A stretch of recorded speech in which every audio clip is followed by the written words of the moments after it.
Perjalanan dengan penuh perjuangan, lika-liku, cobaannya cari penginapan susah di mana-mana, tapi akhirnya juga kan dapat dan sampailah kita di kota ini. Jangan goyah, jangan gentar, terus kita berjuang dengan ikhlas. Bila perlu harta benda kita relakan berkorban untuk kemenangan Pak Anies. Ya, semoga Pak Anies terwujud sukses menjadi Presiden RI di tahun 2024. 3 bulan setelah kita deklarasi, kita berjalan roadshow silaturahim ke banyak tempat.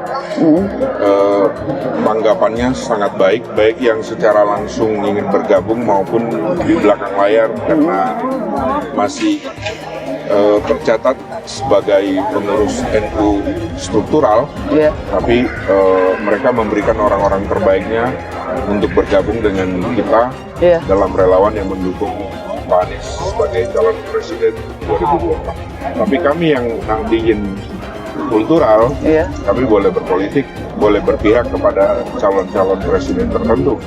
Dalam hal ini, Majelis Sholawat An-Nahdliyah Indonesia memilih untuk mendukung Pak Anies Baswedan sebagai calon presiden 2024. Mas Anies mendukung Pak Anies kebetulan hampir sama, banyak faktor. Pertama, Pak Anies itu adalah calon pemimpin yang memenuhi kriteria 4 kriteria pemimpin yang ada dalam agama Islam, sidik, amanah, tabligh, fatonah. Beliau cerdas, beliau amanah, beliau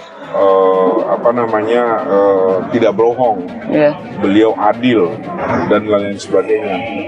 Dan kriteria-kriteria yang lain, itu yang pertama. Kriteria secara individu, kriteria secara jejak digital kerja, track record, buktinya beliau mampu membangun Jakarta dengan bangunan-bangunan yang belum pernah dikerjakan oleh gubernur-gubernur sebelumnya. Beliau mampu mengintegrasikan transportasi, beliau mampu membangun stadion megah yang hanya pernah dibangun oleh Bung Karno. Beliau mampu membuat jalan yang ada di Jakarta itu berkeadilan dengan konsep dari mulai pejalan kaki, sepeda motor, roda 4 dan lebih secara bersamaan dalam koridor yang sama secara adil. Semua mendapatkan tempat yang sama. Kesetaraan ya? Kesetaraan sesuai dengan konsep beliau. Sekarang ini adalah perubahan untuk keadilan.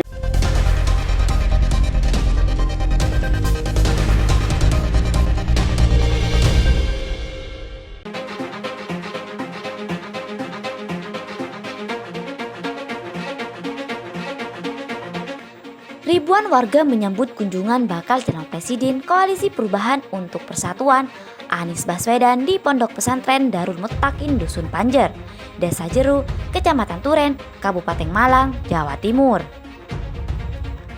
Tampak mendampingi Anies Baswedan antara lain pengasuh Ponpel Darul Muttaqin Kiai Haji Ahmad Ridwan, Gamal Albin Said, MB Omed, serta tokoh-tokoh Koalisi Kuning Ijo Biru atau KIB, yakni Habil Marati, Sirajuddin Abdul Wahad, dan Sahlin Hamid. Ketua Jarnas Abawe Kabupaten Malang Aris Yulianto mengatakan, warga yang datang ribuan orang, mayoritas warga sekitar pondok. Kebetulan lokasi acara masuk jalan kampung, sepanjang jalan kampung penuh, di pondok-pondok juga penuh. Ribuan orang yang datang, katanya kepada KB Anyus. Menurut dia, dari sejumlah simpul relawan di Kabupaten Malang tidak ada pengerahan massa. Begitu juga dari partai politik pengusung Anies Baswedan. Tidak ada pengerahan massa karena informasi kedatangan Anies Baswedan masih tentatif menjelang hari H. Arif mengatakan, dari simpul relawan akhirnya hanya diinformasikan saja, yang mau datang silahkan.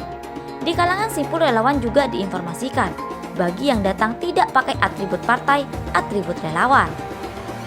Jadi tidak dikoordinir sehingga relawan berangkat sendiri-sendiri.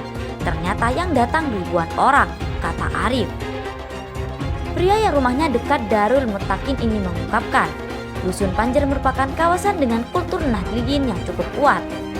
Di dusun ini ada 4-5 pondok pesantren. Meski demikian, di sini bisa dibilang lebih banyak pemilih dari Golkar dan PDIP.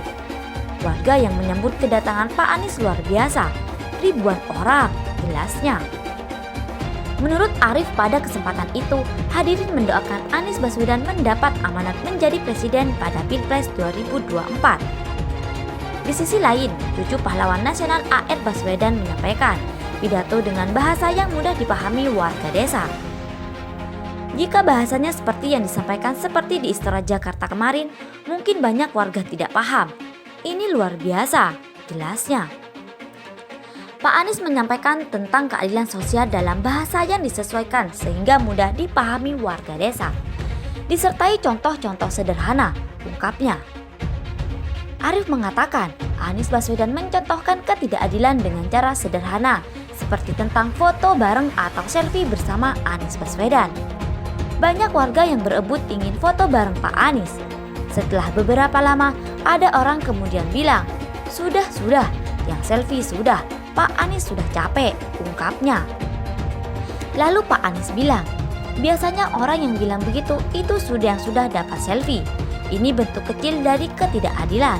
Setelah mendapat kesempatan selfie lalu bilang begitu.